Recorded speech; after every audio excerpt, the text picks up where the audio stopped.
اعوذ باللہ من الشیطان الرجیم بسم اللہ الرحمن الرحیم وَأَمَّا الْحَوَادِثُ الْوَاقِعَةُ فَارْجِعُوا فِيهَا إِلَىٰ رَوَاةِ حَدِیثِنَا۔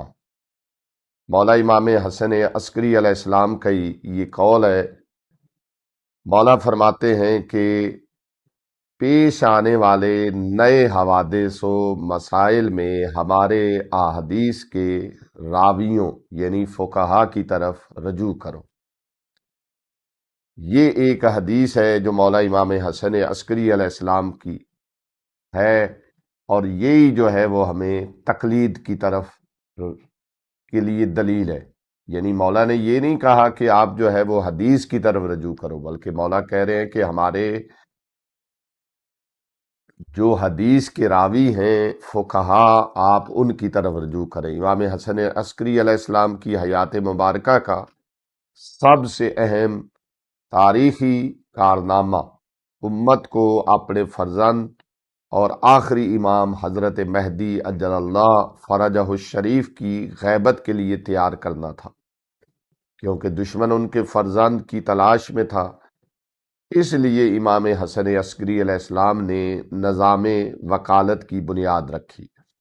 آپ نے مختلف شہروں میں اپنے خاص نمائندے اور وکیل مقرر کیے تاکہ شیعہ و عام مسلمان براہ راست امام کے بجائے ان وکلاء کے ذریعے اپنے دینی مسائل حل کریں۔ اسی نظام نے آگے چل کر غیبت صغرا اور کبرا میں امت کی علمی اور دینی رہنمائی کی۔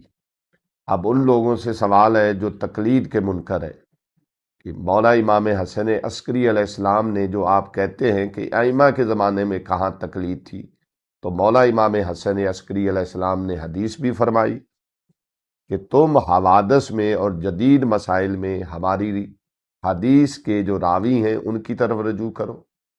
مولا نے خود اپنے زمانے میں، کیونکہ غیبت کا زمانہ شروع ہونے والا تھا امت کا، اور شیعوں کی یہ عادت ڈالی کہ ہر علاقے میں مولا نے اپنے وکیل، اپنے نائب مقرر کیے جو دینی مسائل بیان کرتے تھے، اور وہ مومنین انہی نائبین کے پاس خمس وغیرہ اور دیگر وجوہات شرعیہ جمع کرواتے تھے۔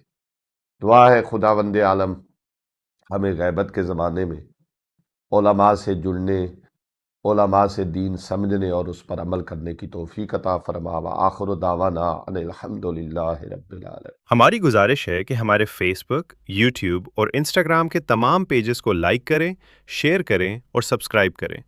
آپ کی حوصلہ افزائی ہمارے لیے قیمتی سرمایہ ہے۔ شکریہ۔